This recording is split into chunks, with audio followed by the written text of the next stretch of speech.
en welkom by vandag se lewenswetenskap hersieningsles vir Prosta 1. Hierdie les word aangebied deur die Noord-Kaapse Onderwysdepartement in samewerking met Bekwame Navorsing en Ontwikkeling. Goed, in vandag se les gaan ons weer kyk na die uitleg van Prosta 1 en dan ander hoofstukke raak wat nie in die vorige les gedek is nie. Onthou asseblief dat jou gewig en puntetelling van Prosta 1 as volg lyk. Soos ek ook in die vorige les gesê het, let op na die puntoetoekenning, soos byvoorbeeld reaksie op die omgewing by mense, wat uit verskillende subonderwerpe bestaan. Goed, ek kyk weer na ons hulpbronne. Maak asseblief gebruik van Mind the Gap en SIPS-lesse, waar jy hulle in die hande kan kry. Onthou ook dat die Afrikaanse Mind the Gap op die internet beskikbaar is. Kyk na uitsendings en na weblesse, soos die een wat jy reeds doen. En dan die belangrikste, ou Prosta en nasienriglyne van rekordeksamens en van nasionale seniorsertifikaat eksamens. Eksamenriglyne is 'n goeie een om by jou te hê om af te dik soos wat jy leer vir die eksamen, seker te maak dat jy elke onderwerp gedek het. En dan ook die webtuiste van die Departement van Onderwys. Ons lesuitkomste vir hierdie les is dan as volg.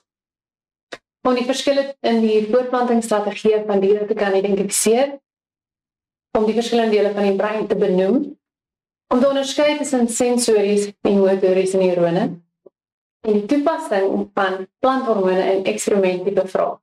Daai is altyd die moeilikheid. Laastens die verduideliking en handhawing van homeostase in die endokriene stelsel. Goed, kom ons begin. By voortplanting in diere, let asseblief op die volgende. Meeste van hierdie punte in 'n vraestel is terminologie of klein kort vragies.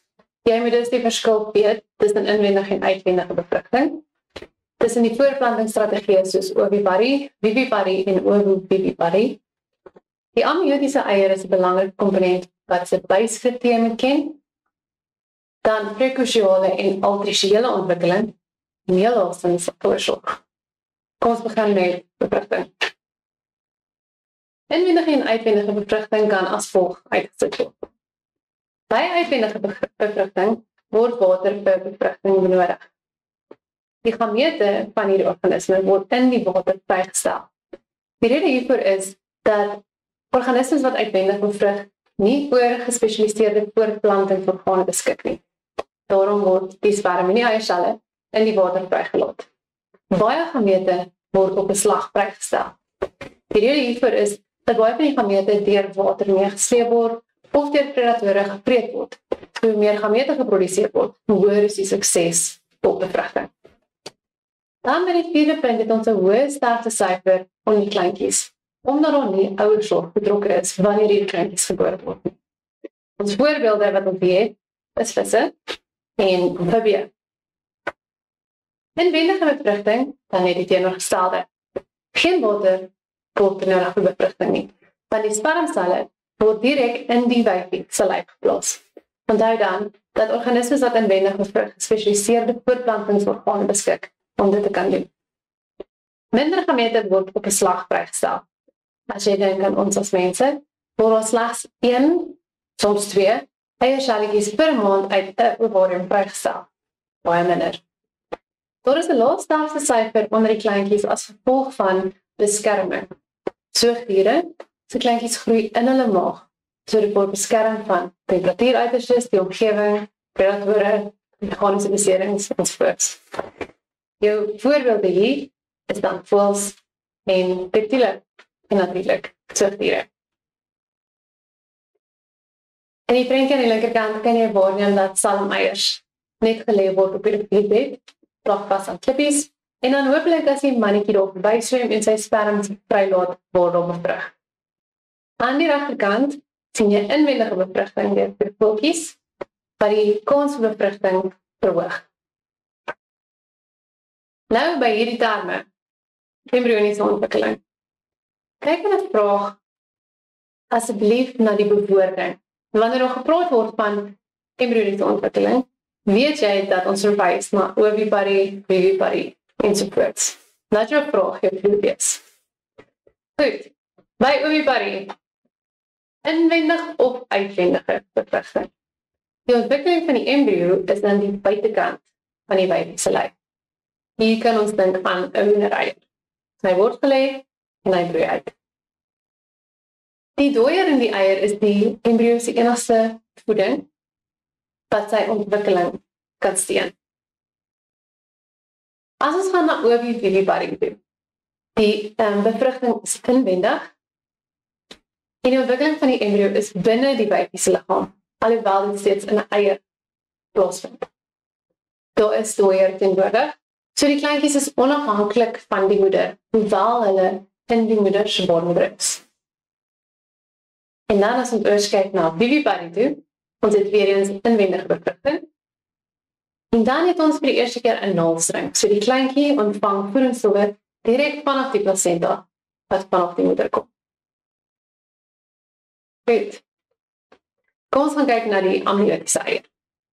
Asseblief let daarop dat die amniotiese eier se skets in verskeie formate gevra kan word. Maak seker dat jy nie die uitleg van die skets leer nie, maar eerder die funksionering van die amniotiese eier. Kom ons gaan kyk na 'n paar byskrifte.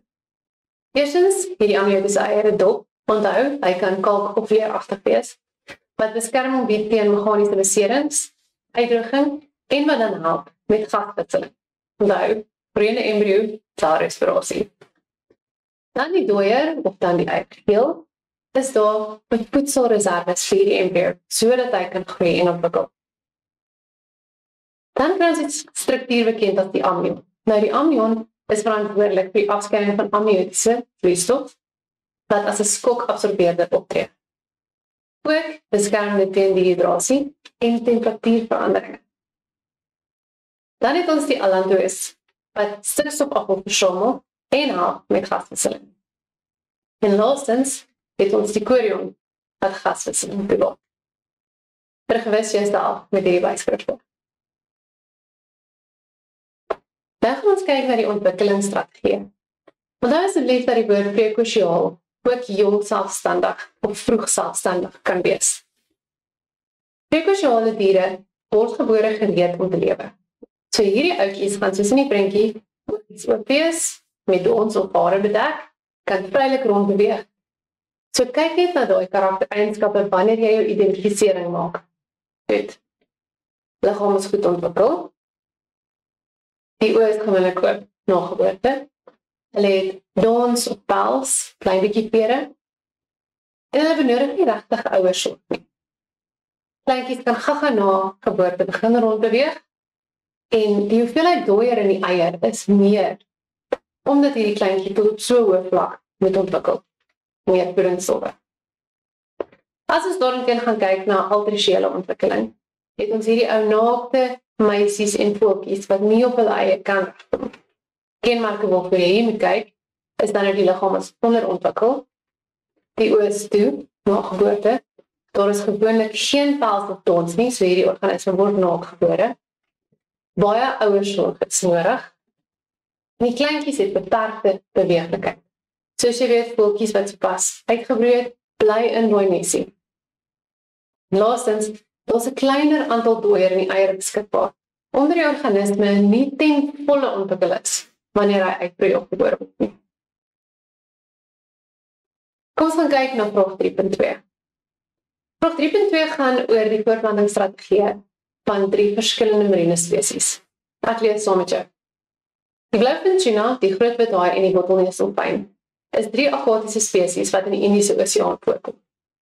'n Volwasse blauwvin tuna stel jaarliks tot 540 miljoen eiers in die water vry, terwyl die wyfie groot withaai elke 2 jaar 2 tot 12 nakomelinge voortbring.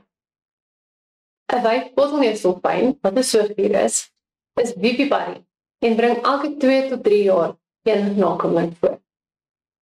Beantwoord gou vir my die volgende vraag. Ek gee jou 3 minute.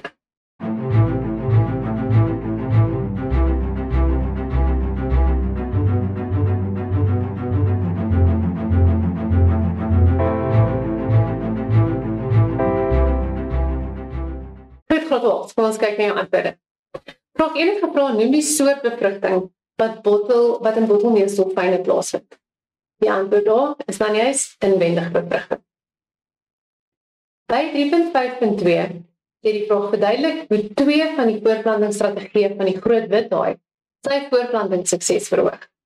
Hier kon jy weer gegaan het na jou leesstuk toe en gesien het dat die groot bedaai ovoviviparie toepas.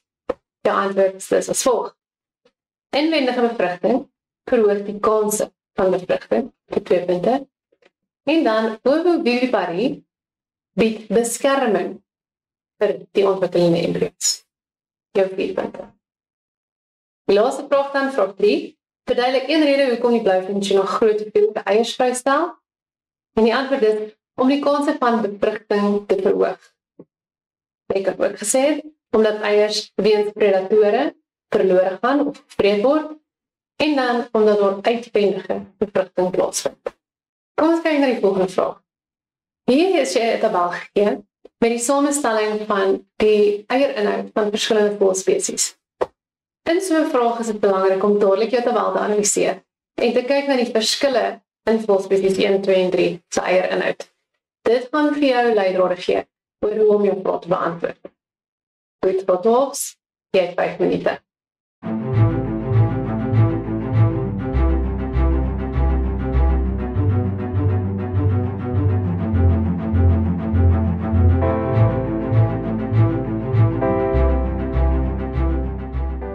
Kom ons kyk wat jy gevaar. By vraag 2.1 praat dit definieer die term ovoviviparie. Die antwoord daar is dan die eiers word binne in die vyfie se liggaam gehou en die kleintjies word lewendig gebore. By vraag 2.2 praat dit watter een van die voëlspesies 1, 2 of 3 toon heel waarskynlik prekosiale ontwikkeling voortplantstrategie. Onthou dat prekosiaal beteken die kleintjie word gebore gereed om te lewe. Met ander woorde, oogies oop, kan rondbeweeg en beskik oor dons of hare. Watter een van daai spesies het jy gesê? As jou antwoord nommer 2 was, is jy heeltemal korrek. Vraag 2.2.3 vraag, verduidelik jou keuse. As ons gaan kyk na vraag 2.2.3, sê dit die eier van spesie nommer 2 het die meeste dooierinhoud. Dit beteken dat er meer voedingsstowwe beskikbaar is vir hierdie embryo, so hy gaan meer kan ontwikkel. Die eier het die meeste dooier, wat maksimale ontwikkeling tot gevolg sal hê voor dit uitbroei. En dan laastens, watter een van die voëlspesies sal moontlik 'n nageslag voortbring wat die hoogste vorm van ouerskap vereis? Hier moet jy gaan kyk het na watter een van hierdie 3 voëlspesies die kleinste persentasie dooier het. Want dit sal beteken dat hierdie embryo die minste ontwikkel is voor geboorte. Jou antwoord vir 2.2.4, nommer 1. Ons volgende onderwerp is dan reaksie op die omgewing, die mens. En ons gaan kyk na die bou van die brein. Die volgende is dan natuurlik die belangrike byskrifte. Die eerste een is die cerebrum, dan die groot brein, wat verantwoordelik is vir alle willekeurige reaksies. Onthou ook asseblief dat die sentrum is vir emosionele denke en dan ook van intelligensie. Tweedens het ons die corpus callosum. Die brein bestaan uit 2 helftes en die corpus callosum is verantwoordelik om die 2 hemisfere van die brein aan mekaar te verbind. Derdens wys ons die pituitary klier op die hypofise. Hierdie klier skei verskeie hormone af wat belangrik is in die alledaagse funksionering. Dan het ons die medulla oblongata wat die asemhalingstempo sowel as die hartklop beheer en die hypothalamus wat die beheersentrum van honger, dors, temperatuur en ons emosies is. Laastens verwys ons na die cerebellum wat balans en spiertonus beheer. Maak seker dat jy hierdie dele van die brein kan identifiseer en hulle funksies kan gee. Kom ons gaan kyk na die verskillende neurone. Eerstens het ons die sensoriese neuron. Die manier om hierdie neurone van mekaar te onderskei is om na hulle struktuur te kyk, hulle bou, hulle vorm. Eerstens die sensoriese neuron sal jy oplet dat die selliggaam vanuit die aksons en dan weer reguit met die akson aan een loop. Eerstens het ons dendriete. Die dendriete ontvang die impuls van die reseptor of die aangrensende neuron. Onthou dat impulse van neuron tot neuron beweeg deur synapse. Volgende het ons die myelienskede. Dit is hierdie wit struktuur wat om die akson gedraai is. Die myelienskede is baie belangrik want dit isoleer die neuron en dit verseker die eenrigting geleiding van impulse. Dan het ons die akson. Die akson gelei impulse weg van die selliggaam. En dan laastens het ons die selliggaam. Hy beheer die metabolisme van die sel. Belangrik, onthou dat sensoriese neurone vervoer impulse vanaf 'n reseptor na jou sentrale senuweestelsel vir interpretasie. Sensories, senses. Kom ons kyk na die motoriese neuron. Dus jy kan sien is sy bou anders as die sensoriese neuron. Sy selliggaam is aan die een punt gekonsentreer en kom nie in die middel van die neuron uit, soos die sensoriese een. Die bystruktuur van hierdie twee neurone is dieselfde. Die dendriete, soos ons gesê het, ontvang impulse van 'n reseptor van 'n aangrensende neuron. Ek herinner weer eens dat 'n sinaps verantwoordelik is vir die oordrag. Die mielinskede isoleer die akson en versnel die geleiding van impulse. Dan het ons die akson wat die impulse weg van die selliggaam afgelei. En dan laastens die selliggaam wat die metabolisme van die sel beheer. Onthou ook dat die funksie van die motoriese neuron is om impulse te vervoer van die sentrale senuweestelsel af na die effektor toe. En die effektore is altyd spiere. Die refleksboog is 'n baie belangrike reaksie in die menslike liggaam wat ons beskerm teen gevare of pynsituasies of self iets soos ons people reflex wat ons oog beskerm teen baie skerp sonlig. Kom ons kyk na die volgende. Asseblief let op dat daar onderskei word tussen die terme 'n refleksaksie en 'n refleksboog. Hier is die uitvangvraagie van die eksamen.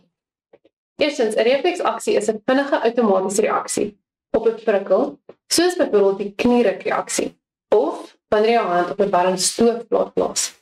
Sonder dat jy daaraan hoef te dink, ruk jou arm weg. Die refleksboog is die pad waar langs daai impuls gaan om die wegruk van jou arm teweeg te bring. As jy na die prentjie kyk, word die refleksboog vir jou uiteengesit. By A kan jy 'n interneuron waarneem. Onthou dat die interneuron 'n rol speel in verbinding tussen 'n motoriese en 'n sensoriese neuron. Jy sal sien dat dit geleë is in die rugmerg. By B het ons die dorsale horing van die rug, waar die sensoriese neuron die rugmerg ingaan. C is dan die sensoriese neuron. Hierin sê ek, die bou van die sensoriese motoriese neuron moet jou kan laat onderskei wat een is wat. Hier kan ons sien dat die selliggaam van die sensoriese neuron in die middel van die akson uitbult. By D het ons die reseptor. Met ander woorde, dit is waar die prikkel in 'n stimulus omgeskakel is. By E is die effektor, die spier of die klier, wat gaan saamtrek of wegruk of reageer. En dan by F is die motoriese neuron. Hy bring die boodskap na die effektor toe. Ek sê weer, maak asseblief seker dat jy onderskei tussen refleksaksie en die refleksboog self. Kom ons kyk na vraag 1.5. By 1.5 is ons skets van die brein met verskeie byskrifte wat geïdentifiseer moet word. En daar is asseblief dat wanneer jy 'n skets kry om te identifiseer, spandeer daai ekstra minuut om jouself te vergewis met die skets en die uitleg daarvan. Jy het 2 minute.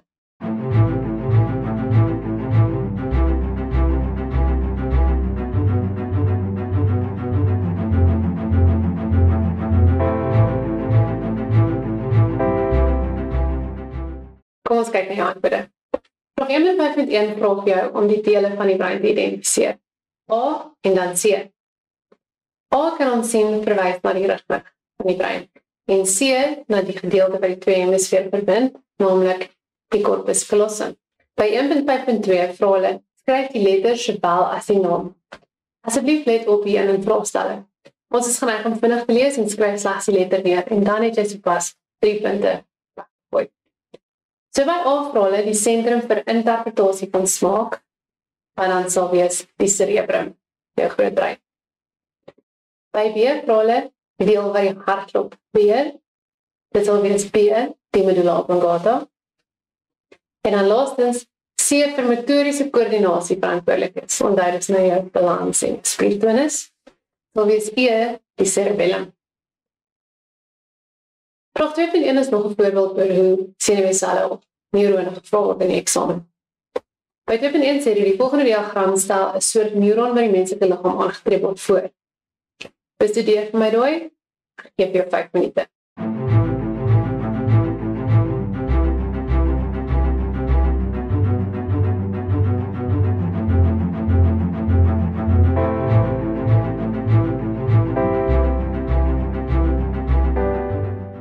ons kyk na antwoorde protocols.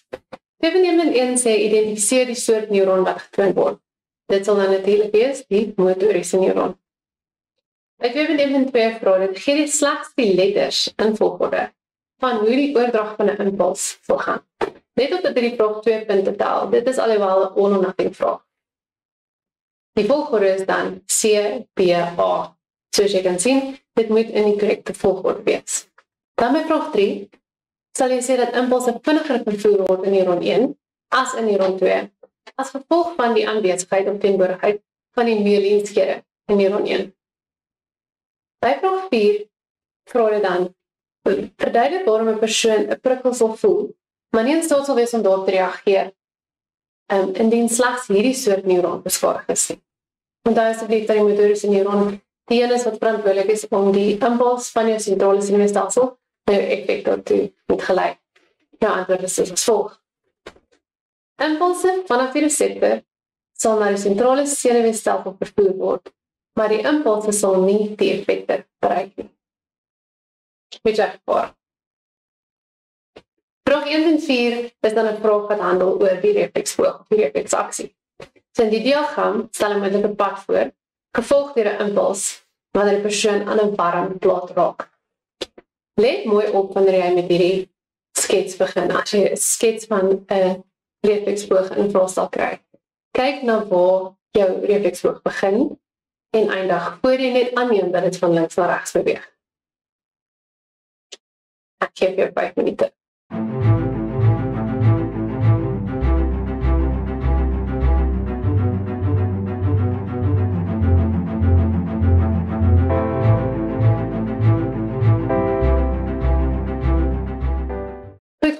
Kom ons sien nou. Vraag 1.4.1. Die vraag sê noem die pad wat in die diagram voorgestel word. Let asseblief op dat die woord pad in aanhalings gesit is vir 'n rede. Jou antwoord die kan dus nie refleksaksie wees nie. Die regte antwoord die by nommer 1 is die refleksboog.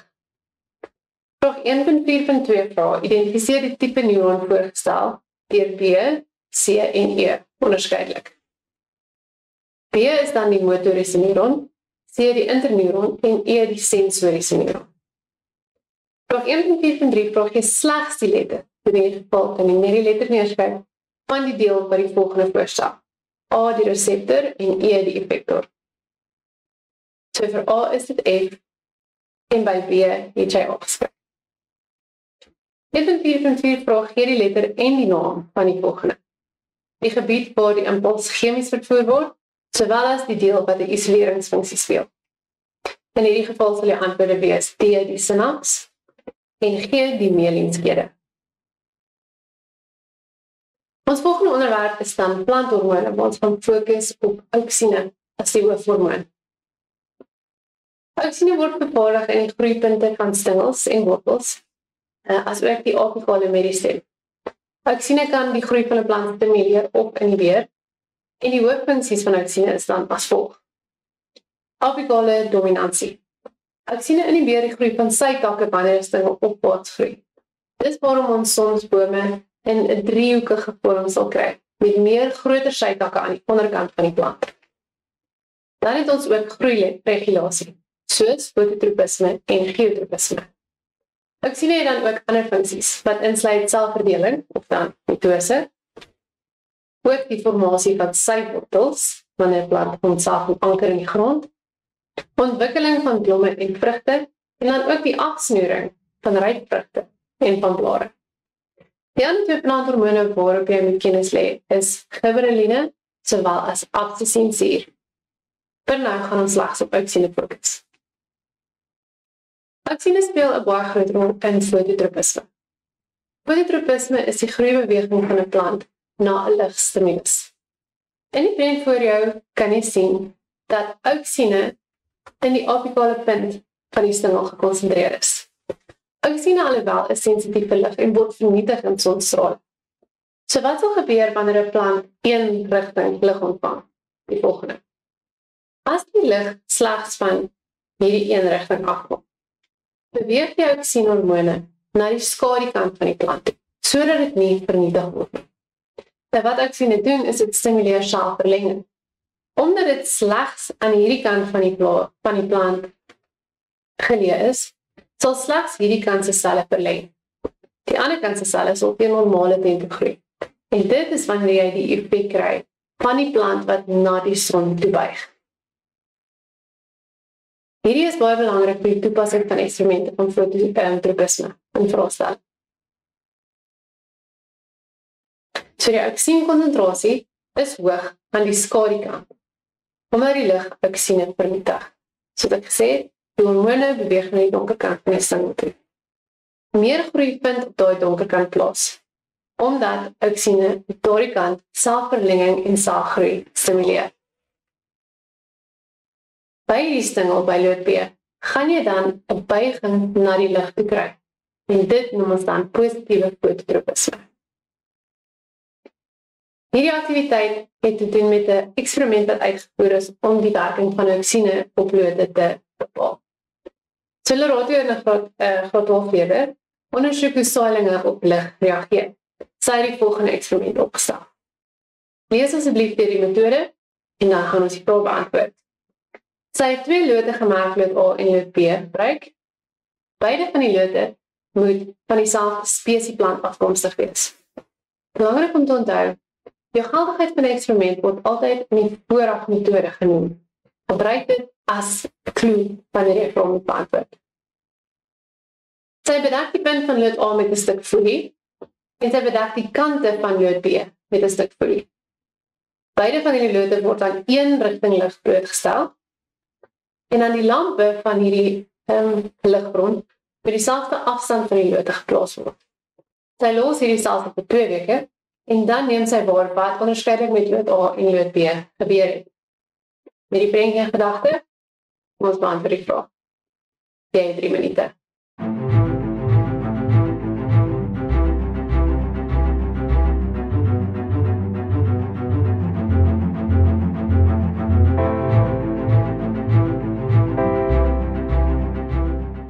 Kom ons kyk na die antwoorde. By nommer 1 vra hy, noem onderskeidelik die onafhanklike sowel as die afhanklike veranderlike. In hierdie geval sal die onafhanklike veranderlike wees die posisie van die folie op die lood. Die afhanklike veranderlike is dan die lood se groei. Onthou asseblief in 'n eksperiment dat die onafhanklike veranderlike nie verander word deur die afhanklike nie. Wel andersom. Vraag 2 vra noem 3 stappe wat sy tydens al beplanning van hierdie ondersoek in gedagte moes hou en oorweeg. Hoe lank sy die ondersoek sal laat duur, die tipe plantspesie wat sy sal gebruik, die metode waarmee sy haar resultate sou waarneem en die apparaat wat gebruik word. By nommer 3 vra dit verduidelik die resultaat wat by lood B waargeneem is. Om te herinner, lood B is die een wat gebuig het in die rigting van die ligstimulus. Ons kyk. Aangesien die punt van lood B nie bedek is nie, beweeg die auksine wat by die punt vervaardig is, na die skadukant toe.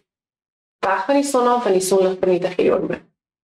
Dit beteken dat daar selfverlenging gaan plaasvind aan die skadukant van die plant. So die skadukant gaan vinniger groei en buig na die ligbron toe. By vraag 4 sê dit hoe het verraad hoe die geldigheid van haar ondersoek verseker. Dit is hier waar ek gesê het, wanneer jy ook geldigheid gevra word, gaan kyk altyd na wat voor die eksperiment gedoen is, of in die metode genoem is, om te bepaal wat die geldigheid van die eksperiment is. By vraag 4 is die geldigheid dan as volg. Deur dieselfde plantspesie te gebruik, deur die lode dieselfde afstand van die lamp af te plaas, deur te verseker dat die lode albei van een rigting lig blootgestel is. Deur te verseker dat beide lode vir dieselfde lengte van tyd aan hierdie lig blootgestel is. En dan vraag 5, hoe kon sy die betroubaarheid van 'n ondersoek verseker? Nommer 1, herhaal die ondersoek. Onthou altyd as jy betroubaarheid hoor, herhaal die ondersoek is jou eerste antwoord. Dan die volgende ding, die antwoord waarna ons heeltyd gaan is vergroot die steekproef. Let asseblief op dat die tendens deesdae is om spesifiek die aantal in die steekproef te noem, om die punt vir die vraag te kan kry. So eerder as om te sê verhoog die steekproefgrootte, kan ons sê verhoog die aantal lode deur meer as 2 lode meer as 4 lote vir die eksperimente gebruik. En dan laastens verhoog die tydsperiode van hierdie ondersoek. Vir ons laaste hoofstuk van hierdie les gaan ons nou kyk na die endokrine stelsel en homeostase. Vir hierdie gedeelte gaan ons net vinnig na die handhawing van hormone kyk en nie na elke klier se individuele funksionering nie. Ek gaan wel vinnig daaroor gaan. Ons volgende onderwerp vir hierdie les is dan 'n vinnige hersiening van die endokrine stelsel en homeostase. Ek gaan ongelukkig nie in hierdie les elke klier en sy funksie met jou behandel nie. Ons gaan alhoewel net kyk na sommige van die homeostatiese prosesse. Ons sal wel op die volgende lesse meer in diepte in die endokrine stelsel gaan. Eerstens asseblief onthou dat die endokrine kliere hulle afskeidings direk in die bloed afskei. Dis die verskil tussen 'n endo en 'n eksokrine klier. Soos in die prent kan jy sien, die hormoon word direk in die persoon se bloedstrome afgeskei. Nou, na die verskillende kliere, net so vinnige nasien. Die eerste is die hypothalamus, en die hormone wat hy afskei is dan ADH, of die antidiuretiese hormoon. Dan gaan ons na die pituitêre klier of die hypofise. Ek verkies om hypofise te sê, net omdat dit bietjie korter is. Hy skei ons die meeste hormone af. Hier het ons die groeihormoon, ons het die tiroïed-stimulerende hormoon, FSH, LH, sowel as prolaktin, wat 'n rol speel in swangerskap. Ons volgende klier hierso is die skildklier. Let asseblief daarop dat jy mag praat van die tiroïedklier. Hy skei dan die hormoon tiroksien af. Ek sien in vraestelle baie die voorkoms van die wisselwerking tussen die skildklier en TSH-tiroksien. Die volgende klier daar is dan die bynier, wat bo op die nier geleë is. Let asseblief dat jy ook kan praat van die adrenale klier. Die twee hormone wat hier afgeskei word is dan adrenalien en spesifiek aldosteroon. Dan beweeg ons aan na die pankreas toe. Die pankreas het ons reeds in graad 11 behandel toe ons menslike voeding gedoen het. Asseblief gaan vergewis jouself weer met hierdie proses. Die twee hormone wat daar 'n rol speel is dan glukagon en insulien. Dan in vroulike biologie het ons die ovariums wat estrogen en progesteroon produseer. En dan in manlike anatomie is die testis wat dan vir ons testosteroon produseer. Kom ons kyk na die volgende vraag. Die endokrine stelsel word meer keer as nie in eksperimentwyse gevra. Wanneer asseblief die ekstra tyd om na ou vraestelle te gaan kyk, grafieke te analiseer, en seker te maak jy verstaan die negatiewe terugvoer of die wisselwerking van hierdie hormone. By vraag 3.1 vra hulle, 'n ondersoek is uitgevoer om die effek van adrenalien op harttempo te bepaal. Die prosedure is as volg. Die rustende harttempo van 3 verskillende mans, A, B en C, was bepaal. Elke man was met dieselfde hoeveelheid adrenalien ingespuit, en na die inspuiting was elke man se harttempo gemeet. Die resultate van die ondersoek is as volg. Jou eerste kilometer, jou eerste rytjie, wys jou die rustende harttempo van elke man, en aan die volgende een wys jou hulle harttempo na hulle inspuiting met adrenalien toegedien is. Ek gee vir jou 5 minute.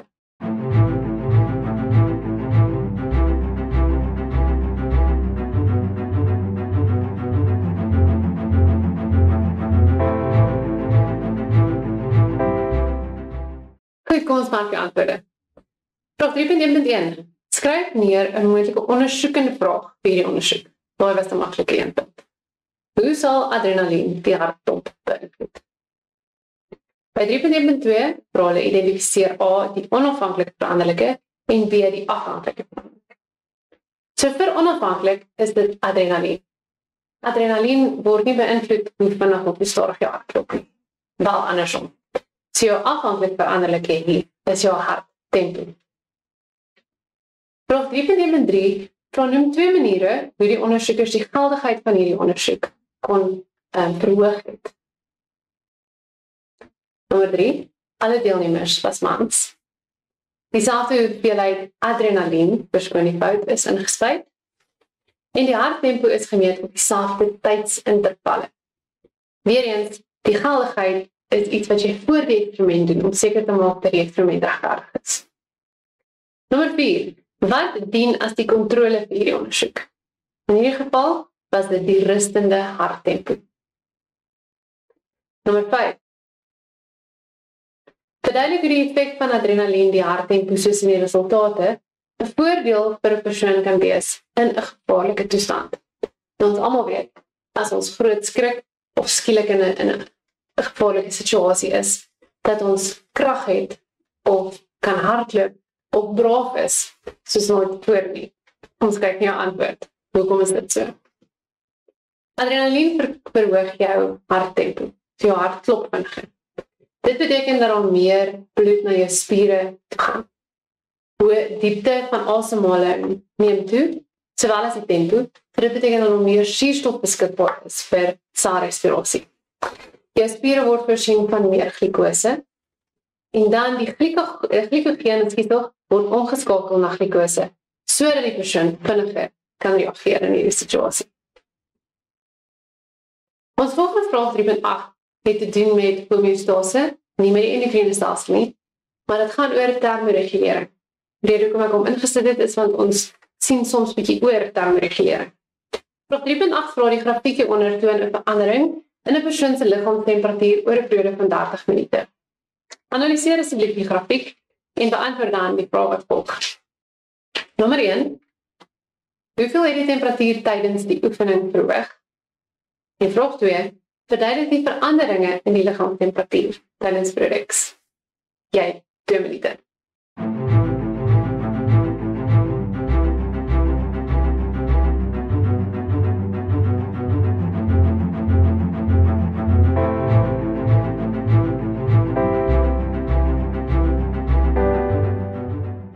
Ons maak die antwoorde. Vraag 3.8 en 1. Die temperatuur het met 1,4 grade Celsius gestyg. Die tweede vraag moes jy nou termoregulering in die vel beskryf het onder verskeie toestande. Die eerste gedeelte gaan jy praat van 'n styging in die liggaamstemperatuur wanneer jy oefen. En in die tweede gedeelte gaan dit gaan oor die verlaging in liggaamstemperatuur. Let asseblief op waar die punte toegeken is. Vir die eerste gedeelte. Styging in die temperatuur is as gevolg van oefening styg die liggaamstemperatuur. Omdat hitte geproduseer word as gevolg van 'n hoër tempo van saarrespirasie. Saarrespirasie verhoog omdat jy verhoogde energiedoeleindes het. Tweede gedeelte praat van verlaging in liggaamstemperatuur wanneer die oefening stop. Skielik gaan die temperatuur daal wanneer jou hypothalamus gestimuleer word in jou brein. Veroorsaak dit dat die bloedvate in jou vel gaan verby, soos op die diagram aan die regterkant sigbaar. Meer bloed gaan na die vel vloei, wat 'n groter hitteverlies tot gevolg het. Ook gaan sweet verdamp van jou vel af wat 'n verkoelende effek het en die vel verder afkoel. Onthou asseblief dat wanneer jy na die eksamenslokaal toe gaan, dat jy seker maak dat jy die volgende het. Hulle nie al 'n gradeboog vir daai sirkelgrafieke. Jou sakrekenaar vir persentasie toename en afname, en sommer enige sommetjie. 'n passer, dis 'n sirkelgrafiek. Potlood en jou penne. Baie sterkte. Sien jou vir die volgende les.